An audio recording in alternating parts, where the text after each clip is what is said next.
하나님 말씀은 베드로전서 2장 9절 보십니다.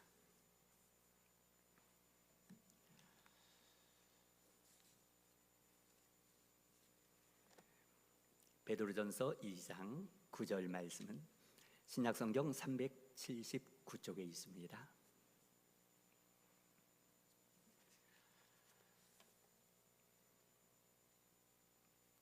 베드로전서 2장 9절 말씀을 하나님께서 지금 나에게 주시는 말씀으로 받으며 우리 다 같이 함께 봉독하십니다. 시작. 그러나 너희는 택하신 족속이요 왕같은 제사장들이요 거룩한 나라요 그의 소유가 된 백성이니 이는 너희를 어두운 데서 불러내어 그의 기이한 빛에 들어가게 하신 이의 아름다운 덕을 선포하게 하려 하심이라. 아멘. 네, 참으로 좋은 가을 날씨에 천고마비의 계절이라고 하는, 하늘은 높고 말은 살찐다라고 하는 이 좋은 계절, 주일을 기억하여 나오신, 예배하러 오신 우리 모두에게 하나님의 크신 축복이 임하게 될 줄로 믿습니다. 아멘. 네, 우리 옆에 분에게 따뜻하게 이렇게 인사합니다. 하나님께서 당신을 사랑하십니다. 네, 또 뭐 앞뒤 분들에게도요, 하나님께서 저를 사랑하시니 저도 당신을 사랑합니다. 네. 아멘. 영국이 낳은 세계적인 시인이며 극작가인 셰익스피어가 이런 말을 하였습니다. 썩은 사과를 살 때에도 선택이 필요한 법이다 라고 하였습니다. 아주 사소한 것을 할 때도 선택이 중요하다고 한 것입니다. 자, 우리가 인생을 살아가며 태어나면서 우리 인생이 끝날 때까지 매번 선택을 하며 살아갑니다. 그래서 오늘도 여러분 선택을 하며 또 선택을 하여 이렇게 교회에 여기에 오셨고, 그래서 결국은 우리 인생은 내가 어떻게 선택했느냐에 따라서 결과가 정해집니다. 내가 매일마다 매 순간마다 어떻게 선택했느냐에 따라서 내 인생이 만들어지는 것입니다. 이렇게 내가 선택하는 것도 내 인생을 만든다고 한다면, 하나님이 선택하는 것은 우리 인생을 얼마나 영향을 미칠까요? 사실은 내가 선택하는 것보다도 하나님이 선택하는 것이 우리 인생을 만들어가고 결정하고 나의 평생만이 아니라 영혼까지도 만드는 것입니다. 오늘 본문 말씀은 하나님의 선택에 대한 말씀입니다. 하나님의 선택으로 말미암아 내가 어떤 사람이 되는가. 그래서 오늘 설교 제목을 나는 누구인가로 정했습니다. 나는 누구인가, 정체성. 우리 방금 장로님 기도하실 때 나의 정체성을 기도하였는데, 내 정체성이 어떻느냐에 따라서 내 인생이 그렇게 됩니다. 하나님의 선택은 내 인생의 정체성을 만들고 정말 그렇게 되게 만듭니다. 자, 그렇다면 오늘 본문 가운데 보니까 베드로전서 2장 9절 처음 시작하며 너희는 택하신 족속이요 하였습니다. 너희는, 여기 계신 여러분 모두는 하나님이 택하신 족속이라고요. 이게 무슨 뜻일까요? 이 뜻은 하나님이 택하신 족속이라는 이 말씀을 통하여 오늘 하나님의 음성이 들리시기를 축복합니다. 네. 첫째 의미는요, 하나님이 우리 한 사람 한 사람을 하나님의 가족이 되게 하셨다는 뜻입니다.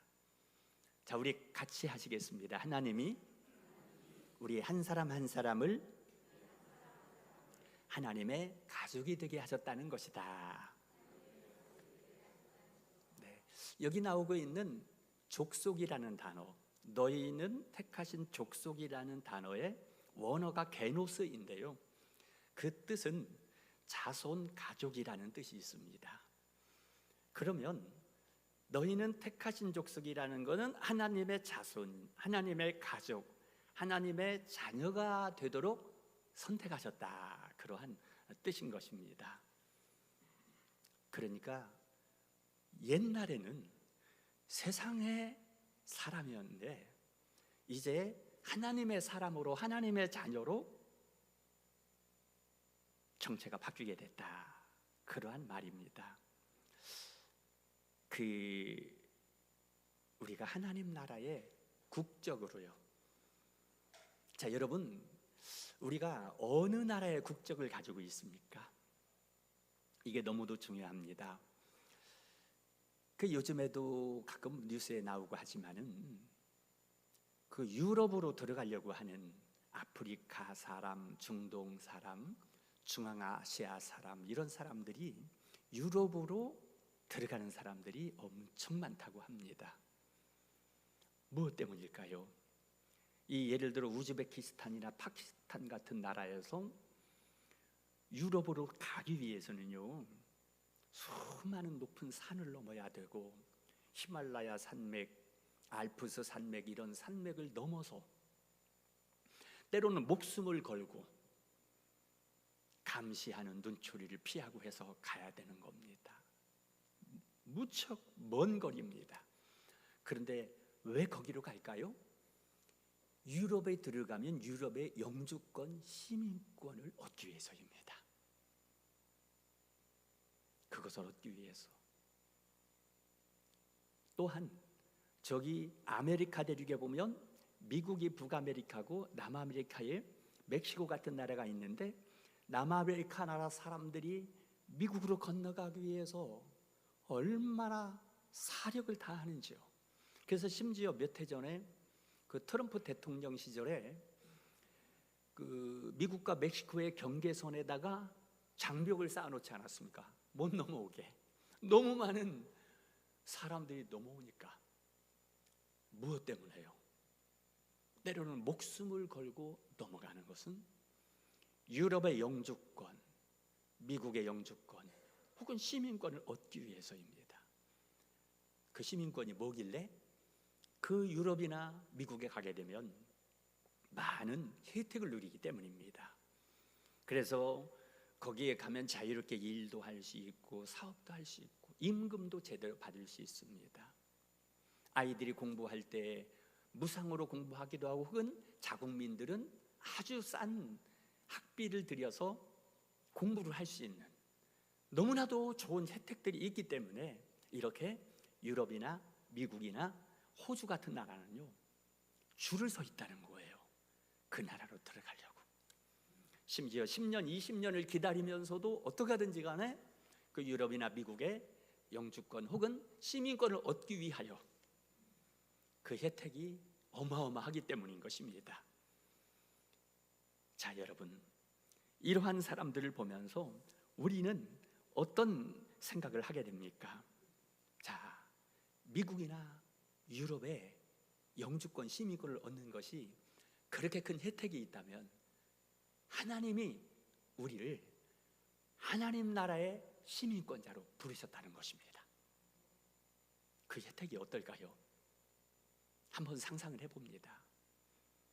유럽의 시민권이 되고 미국의 시민권이 되면 그 나라로부터 많은 복지 혜택이나 교육 혜택, 여러 가지 혜택을 받게 되어지지만, 하나님 나라의 시민권자가 되어지면 어떤 혜택을 받게 될까요? 여러분, 우리가 상상하기 어려운 그러한 어마어마한 혜택들을 성경에서 말씀하고 있습니다. 그 하나님 나라의 시민권자, 하나님 나라에 소속되어 영원한 생명을 얻고 뿐만 아니라 하나님의 자녀로서 하나님의 상속자가 되어진다고요. 유업을 얻게 하신다라고요. 베드로전서 1장 4절 말씀요, 우리 같이 한번 읽어보겠습니다. 베드로전서 1장 4절 시작. 썩지 않고 더럽지 않고 쇠하지 아니하는 유업을 잊게 하시나니 곧 너희를 위하여 하늘에 간직하신 것이라. 아멘. 네, 너희를 위하여 하늘에 간직하신 것이라. 이 엄청난 유업을요, 유업은 다른 말로 상속이라는 말하고 같습니다. 하나님의 자녀로서, 하나님의 그 영광의 상속자로서, 하나님 나라의 국격자로 우리를 택하시고 하나님의 자녀로 택하셔서 그 혜택을 누리게 하신다는 그런 말씀인 것입니다. 무엇 때문에? 우리를 그렇게 택하셨다고요? 영원히 사는, 하나님과 함께 영원히 사는 하나님의 가족으로. 사랑하는 여러분들, 아름다운 교회 가족 여러분들을요, 아름다운 교회 가족일 뿐 아니라 하나님 나라의 가족으로 함께 살기 위해서 시시한 세상의 상속이 아니라 하나님 아버지의 하늘과 땅의 모든 영광과 권세를 가지신 하나님 아버지의 자녀로서의 상속자로서 영원히 함께 살게 하려고 이 땅에 살고 있는 우리들이 무엇을 누리고 있나요? 여러분, 우리가 무엇을 바라보고 살고 있습니까? 이 땅에 살면서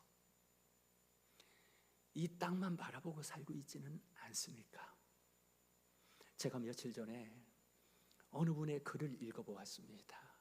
무슨 얘기냐면, 한 여자분이 고백했던 글과 한 남자분이 경험했던 글을 보았는데, 그 글의 내용을 여러분들에게 그대로 한번 읽어드리고 싶었습니다.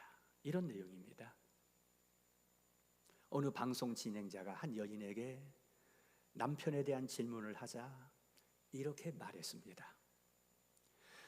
저는 9년 동안 시어머니 병 간호를 극진히 해드렸고 20년을 넘게 남편의 병수발을 불평 없이 해드렸습니다. 그런데 남편은 고맙다는 말이나 미안하다는 말 한마디 없이 제 곁을 떠나 하늘나라로 가버렸습니다. 그리고 그러던 어느 날 창밖에 비가 내리는 광경을 바라보는데 나도 모르는 사이에 어머나 여보, 비 좀 봐요. 당신이 좋아하는 비가 오고 있네요 하며 뒤를 돌아보았는데 남편이 없다는 것을 깨닫자 남편에 대한 그리움이 밀려왔습니다. 그리고는 항상 말없이 무뚝뚝했던 남편이 너무나 보고 싶어졌습니다. 텅 빈 공간에 홀로 남겨진 채 우두커니 고독을 새기며, 아, 그렇구나, 남편이란 존재는 아내에게 무엇을 해주는 사람이 아니라 그냥 옆에 있어 주는 것만으로도 고마운 인생의 동반자라는 생각이 들었습니다. 이렇게 이 여자가 대답을 했습니다. 또 다른 한 가정의 이야기입니다. 어느 가정에 무뚝뚝하고 고집 센 남편이 있었습니다. 그러나 아내는 착하고 애교가 많았기 때문에 아내의 상냥스러운 말과 행동이 남편의 권위적인 고집불통과 무뚝뚝한 불친절을 가려주곤 했습니다. 어느 날 아내가 남편에게 전화를 걸어 여보, 퇴근하는 길에 가게에 들러 두부 좀 사다 주세요 부탁했습니다. 말이 떨어지기가 무섭게 남편은 남자가 창피하게 어떻게 그런 봉투를 들고 다녀? 하면서 벌컥 화를 내며 전화를 끊었습니다. 그런데 바로 그날 저녁 아내가 직접 가게에 가서 두부를 사가지고 오다 음주운전 차량에 중상을 입고 병원에 실려갔습니다. 사고 소식을 들은 남편은 급하게 병원으로 달려갔지만 아내는 이미 싸늘한 주검이 되어 있었습니다. 남편은 아내의 유품을 바라보다가 검은 봉지에 담겨진 으깨진 두부를 발견했습니다. 그러자 아내의 죽음이 자기 때문이라는 것을 깨닫게 되었고 너무나 미안한 마음에 가슴이 미어질 듯 아팠고 슬픔과 후회가 밀물처럼 몰려왔습니다. 의사가 사망 사실을 확인해주며 덮여있는 흰 천을 벗기자 아내의 피투성이 얼굴이 드러났습니다. 남편이 아내의 얼굴을 쓰다듬자 뜨거운 눈물이 가슴에서 솟구치며 남편은 그만 아내를 부르며 통곡하기 시작했습니다. 조금 지나고 남편은 난생 처음으로 아내의 차디찬 손을 잡고 생전에 한 번도 해주지 못했던 말을 했습니다. 여보, 정말 미안해. 나 때문에 당신을 먼저 가게 해서 정말 미안해. 우리 다시 만나면 당신이 무뚝뚝한 아내가 되고 내가 상냥한 남편이 되어 그때는 내가 당신을 왕비처럼 잘 모실게. 여러분, 참으로 안타깝고 가슴 아픈 이야기입니다. 그런데 여러분 생각해 보세요. 가족이요, 남편이나 아내가 너무 소중하지만 우리 영원히 함께 살 가족이 어디에 있습니까? 이 땅에. 조금만 정신을 차리고 생각해 보면 우리도 다 이런 길을 갈 거예요. 아무도 이 땅에 영원히 살 사람 없기 때문에 어떤 가족도 영원히 내 곁에 있을 수 없고, 여러분, 그래서 하나님이 우리를 하나님의 가족으로 택하신 거예요. 너 내 가족 돼야 된다. 그래야 나와 함께 영원히 살 수 있고 너희 가족들도 진짜 영원히 살 수 있는 거야. 그래서 내 아들 예수를 너에게 보내요. 너희가 영원히 살 수 없기 때문에 내 아들 예수를 십자가에 못 박아 죽게 하고 다시 살게 하여 너의 구세주로 만들어. 네가 내 아들 예수만 믿으면 내 자녀가 되는 권세를 얻어 영원히 살게 되는 거야. 하나님 나라, 아버지인 내 나라의 영원한 가족으로서, 나의 영원한 자녀로서 하나님의 가족으로 영원히 살게 되는 거야 라고 말씀하신 거예요. 여러분, 하나님이 우리를 택하셨습니다. 하나님의 자녀로 택하셨습니다. 하나님의 영원한 가족으로 택하신 줄로 믿습니다. 또 하나 더요. 너희를 택하신 족속이란 말씀의 의미가 무엇일까요? 둘째는 하나님이 나를 사랑하셨기 때문에 선택하셨다는 것입니다. 여러분 같이 하시겠습니다. 하나님이 나를 사랑하셨기 때문에 선택하셨다는 것이다. 네, 이사야 43장 4절 말씀에 네가 내 눈에 보배롭고 존귀하며 내가 너를 사랑하였은즉, 말씀 나왔죠? 네가 내 눈에, 여러분들 지금 목사가 여러분들을 보는 것처럼 하나님이 여러분들을 보시니 네가 내 눈에 보배로워, 존귀해, 사랑스러워. 그래서 내가 너를 택한 거야. 이렇게 내 눈에, 그런 말 있죠. 첫눈에 반했다고요. 하나님이 첫눈에 반했어요. 그래서 너무 보배롭고 너무 존귀하게 보여 눈이 딱 같다라는 거예요. 여러분 보세요. 하나님의 눈을 보세요. 하나님의 눈이 여러분의 눈과 마주쳐 여러분을 딱 택하셔서 사랑스러웠습니다. 제가 이 말씀을 묵상하다가 제 총신대학원 동기 목사님 이야기가 생각이 났습니다. 여기서 가까운 곳 인천에서 목회하시는 천산교회라고요, 최인우 목사님이신데, 지금 그 인천노예, 우리는 한남노예인데 인천노예 부노회장이세요. 저기 백령도 출신이십니다. 몇 해 전에 우리 교회 오셔서 설교하셨습니다. 기억나실 분 계실 거예요. 이분의 얘기를 들었습니다. 직접 들었습니다. 이분이 결혼을 하고 이 목사님과 사모님이 아이를 가질 수가 없었답니다. 그래서 아이를 너무 가지고 싶은데, 그래 이게 이제 너무 애가 타니까 우리 입양이라도 하자 하고 입양할 아기가 있나 보다 보니까 마침 한 미혼모가 낳은 아기를 보게 되었습니다. 근데 그 아기를 보는 순간에 너무 사랑스러운 거예요. 그래, 얘다, 하나님이 얘를 우리에게 주셨어 라고 생각이 들어 이 아이를 선택하여 입양을 하게 되었습니다. 그래서 이제 딸이 돼서 얼마나 이쁘겠어요. 그 아이를 그렇게 가지고 싶었는데 이 아이를 이제 얻게 되었으니 1년이 가고 2년이 가고 3년이 가고 너무나 사랑스럽게 커가는 거예요. 진짜 눈에 넣어도 아프지 않을 이 딸아이로 성장을 하였습니다. 그러던 어느 날 한 젊은 여자가 찾아온 거예요. 이 아이가 내 딸이라고. 내놓으라고 자기가 친모라는 거예요. 확인해 보니 친모가 맞습니다. 이 목사님이 그래요. 정말 줄 수 없었다고요. 완전히 내 딸인 거예요. 그런데 어떡합니까?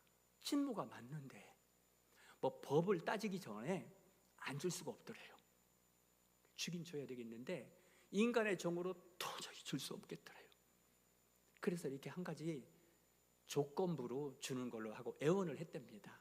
제발 제가 딸을 드릴 테니, 친모니까 드릴 테니 이 딸아이가 제가 이 딸을 안 보면 살 수 없을 것 같으니까 1년에 한 번씩 만나게 해달라고 약속을 받았답니다. 그래서 그 이후로 지금까지도 1년에 한 번씩 만나서 사랑하는 딸을 만나고 있다는 거예요. 지금도 진짜 딸이 돼, 이 아이가요. 자, 여러분, 이 이야기가 제 생각이 나면서 사람은 이럴 수 있습니다. 내 자식으로 생각했는데 난데없이 빼앗아 갈 수도 있고 안 주면 안 되는 경우도 발생할 수가 있습니다. 여러분, 근데 하나님은 한번 택하여 자녀를 삼으면 절대 빼앗기지 않는다고요 라고 말씀합니다. 우리 예수님께서 요한복음 10장 29절에 보니까요 그렇게 말씀했습니다. 우리 예수님이 하신 말씀을 같이 읽어볼까요? 시작. 그들을 주신 내 아버지는 만물보다 크시네 아무도 아버지 손에서 빼앗을 수 없느니라. 아멘. 내 아버지는, 하나님은 우리를 택하여 하나님의 아들, 딸로 삼았으니 아무도 아버지 손에 빼앗을 수 없어. 노타치, 그 말이죠. 손대지 마. 누구도 빼앗을 수 없어. 누구도 빼앗을 수 없어. 왜? 이 아이가 네가 나에게 너무 존귀하고 보배롭고 사랑스러워서. 그래서 내가 택했는데 어떻게 빼앗아가? 옛말에 제 눈의 안경이라는 말이 있죠. 제 눈의 안경이다. 못났어도요 내 눈에 맞으면 이쁜 거예요. 또 하나님은 사랑에 눈이 멀었다라는 말도 있더라. 그런 책도 있더라고요. 여러분, 아무리 못났어도 우리가, 여러분 보세요, 어떤 아이를 볼 때 때로는 좀 못났다라는 솔직히 그렇게 마음이 드는 아이도 있지 않습니까? 그런데 아니죠. 그 아이의 아빠, 엄마가 볼 때는 이쁜 내 새끼, 내 강아지 하면서 너무 이뻤어요. 어쩔 줄 모르는 거예요. 제 눈이 안경이다. 하나님이요 제 눈이 안경이셨어요. 우리를 보고, 여러분을 보고. 여러분의 정체성, 오늘요 이 시간에 다른 건 몰라도 하나님이 나를 어떻게 보시는가, 하나님 보시기에 보배롭고 존귀하고 사랑스럽다라는 이 정체성을 여러분 꼭 가지시기 바랍니다. 그때 우리 인생이 변합니다. 진짜입니다. 그때에 누가 뭐라고 해도 나 이런 사람이야. 하나님이 나를 보배롭게 존귀하게 사랑스럽게 여겨서 나를 택하여서 아무도 빼앗아갈 수 없어. 부인할 수 없어. 누가 뭐라고 해도, 누가 나를 뭐라고 비난해도, 누가 나를 못났다고 해도 너 아니야.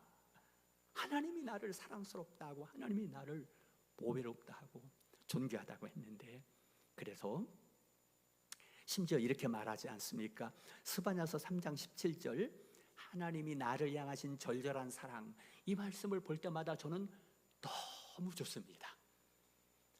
스바냐 3장 17절 말씀해 보니까 그가 너로 말미암아 기쁨을 이기지 못하시며 너를 잠잠히 사랑하시며 너로 말미암아 즐거이 부르며 기뻐하시리라 하리라. 야, 이 말씀은요 매일 봐도, 하루에 100번을 봐도 감동 또 감동, 질리지 않아요. 그가 너로 말미암아 기쁨을 이기지 못하여 하시며, 엄마와 아빠가 내 새끼, 내 강아지 기쁨을 이기지 못해, 여러분 할아버지, 할머니, 손주들을 보면서 내 자식, 내 강아지 기쁨을 이기지 못하여 하시며 잠잠히 사랑하시며 너로 말미암아 즐거이 부르며 기뻐하리라. 네가 없으면 나의 기쁨은 없어. 너는 내 기쁨이야.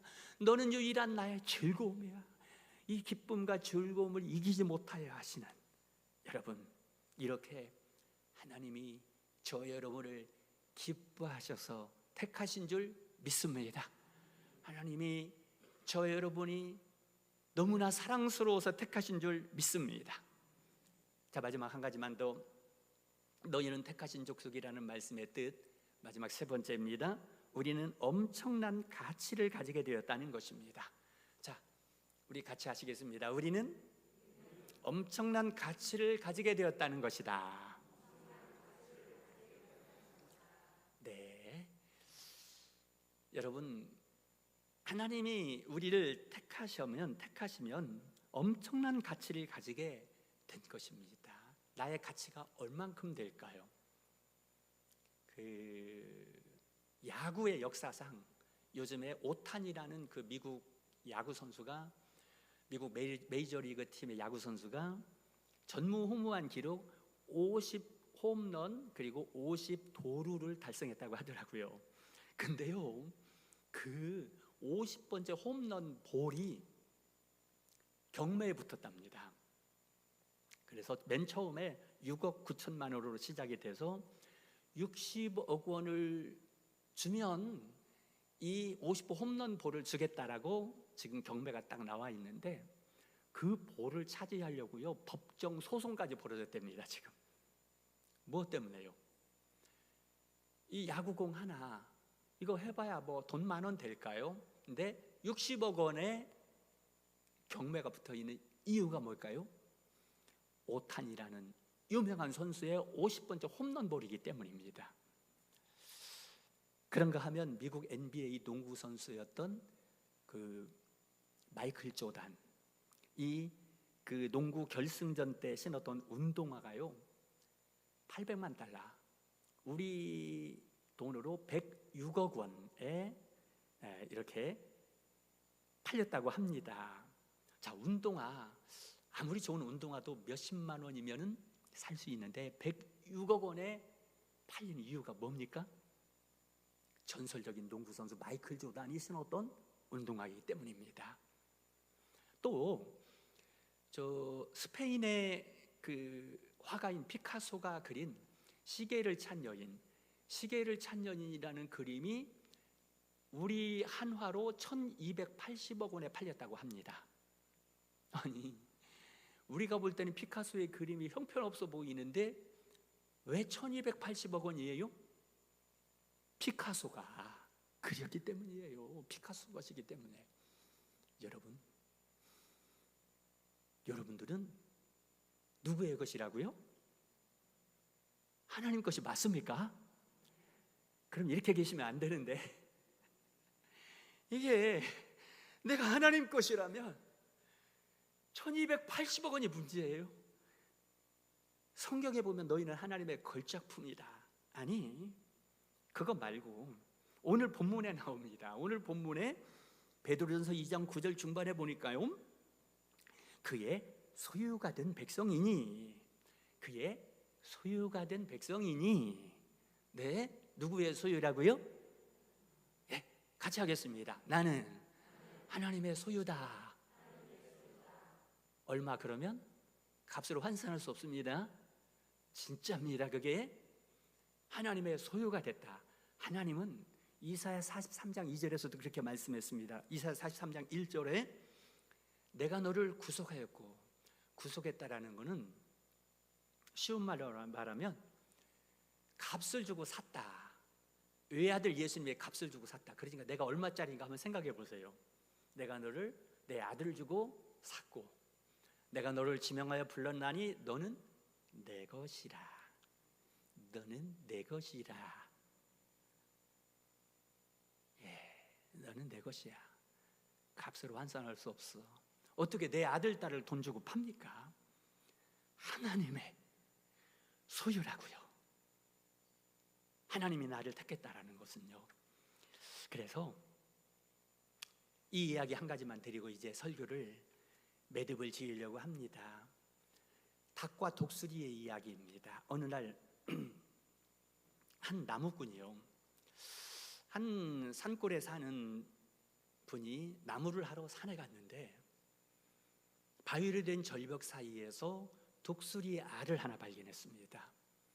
이 독수리 알이 참 희한하게 보여서 너무 아까운 생각이 들어 집으로 가지고 왔습니다. 집으로 가져와 보니 닭장에서 닭들이 꼬꼬꼬 하고 있는데, 그렇지, 암탉이 계란을, 이제 병아리를 까기 위해 계란을 품고 있는, 그렇지 하면서 거기다 살짝 독수리 알을 넣어 놨습니다.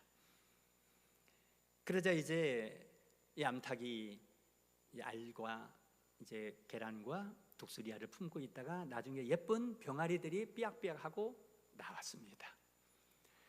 그때 이 독수리 알에서 독수리 새끼도 함께 깨어나왔습니다. 그래서 병아리와 함께 생활하는데 조금 시일이 지나니까 이 독수리 새끼는 막 커지는 거예요. 그런데 눈치를 도무지 챌 수가 없습니다. 점점 커지는 거예요. 이상하다. 몸집이 커지고 날개도 커지고 발톱이 막 길어지고 또 부리가 뾰족하고 날카롭게 크게 자라나는 겁니다. 그렇게 될 때 어느 날 이 독수리 새끼가 닭장에 있다가 문득 하늘을 보니 커다란 새 한 마리가 날고 있는 겁니다. 궁금했습니다. 저 새는 뭘까? 우와, 정말 멋지다. 큰 새가 하늘에 바람을 타고 유유히 날아가는 모습, 독수리였던 것입니다. 그래서 그 모습을 보고 감동을 받은 거예요. 옆에 있는 이제 병아리에게 물었습니다. 야, 저분이 누구야? 저 하늘에 저렇게 멋지게 날고 있는 분이 누구야? 그러자 옆에 있는 병아리가 말합니다. 야, 저분은 우리 새들의 왕이셔. 독수리라고 불리지. 저분을 우리는 쳐다볼 수도 없어. 얼마나 멋져. 우리 새들의 왕이야. 꿈깨. 우리는 닭이야, 닭. 우리는 저렇게 될 수 없어 합니다. 그래서 이 독수리는 그래, 우리가 뭘 하면서 더 열심히 이제 다른 병아리처럼 살려고 노력을 합니다. 마당을 다니면서 꼬꼬꼬 하면서 흙을 헤치며 지렁이를 잡아먹고 벌레를 잡아먹으면서 그렇게 삽니다. 물이 있으면 물을 한 모금 마시고 하늘을 한번 쳐다보고 꼭 병아리처럼 똑같이 닮아 살려고 노력을 합니다. 혹시 닭장에 무슨 짐승이라고 나타나면 병아리들이 막 도망갈 때 꽁지가 빠져라 하고 막 도망가는 이러한 그 병아리의 모습으로 살았습니다. 그런데 시일이 갈수록 더 점점 커지는 거예요. 세월이 어느 정도 흘렀을 때 문득 또 하늘을 보니 그때 보았던 커다란 새 한 마리가 하늘을 향해 날고 있는 거예요. 이 어린 독수리는 마음속에 문득 이상한 본능이 꿈틀거리며 하면서 나도 한번 하며 날개를 한번 뻗어봤어요. 그랬더니 이 날개가 옆으로 쫙 묻히는 거예요. 깜짝 놀라. 이게 내 날개야? 깜짝 놀라 날개를 퍼득였습니다. 그러자 붕 하고 하늘로 떠서 날아가는 거예요. 와, 나는 닭이 아니고 독수리였구나. 월을 날아가면서 드디어 내가 닭이 아니고 독수리라는 것을 깨달았던 거예요. 여러분, 하나님 우리에게 말씀하십니다. 고린도후서 5장 17절 말씀에, 우리 고린도후서 5장 17절 말씀을 다 같이 함께 읽도록 하겠습니다. 시작. 그런즉 누구든지 그리스도 안에 있으면 새로운 피조물이라. 이전 것은 지나갔으니 보라 새 것이 되었도다. 아멘. 여러분, 우리는 이제 새로운 피조물이 되었습니다. 우리는 이제 닭이 아닙니다.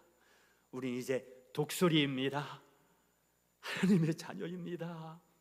하나님의 자녀 되었고 엄청난 가치를 가지고 있는 하나님의 자녀가 되었다는 정체성을 여러분 꼭 가지시기 바랍니다. 우리 다 같이 자기 가슴에 손 한번 얹겠습니다. 내 정체성을 고백하는 것입니다. 같이요. 나는 하나님이 택하신 하나님의 자녀다. 나는 하나님이 택하신 하나님의 가족이다. 하나님의 상속자다. 아멘. 그렇습니다. 우리는 하나님이 택하신 존재이기 때문에 엄청난 가치를 지닌 사람인 줄 믿습니다. 우리는 하나님의 가족으로 선택받은 사람이기 때문에 엄청난 가치를 지닌 존재인 줄로 믿습니다. 아멘. 이제 말씀을 맺도록 하겠습니다. 오늘 하나님은 이 말씀을 통해 내가 누구인지를 가르쳐주고 있습니다. 내가 누구라고요? 택하신 족속이라고 합니다. 택하신 가족, 하나님의 가족, 하나님의 자녀라고 합니다. 하나님이 사랑하여 택하신 하나님의 가족이라고요. 그래서 하나님 나라에서, 하나님 나라의 시민권자로서 이 땅에 살 뿐 아니라 영원한 하나님 나라에서 하나님 아버지의 상속자로서의 영광을 누리며 살 사람인 줄로 믿습니다. 나는 누구인가?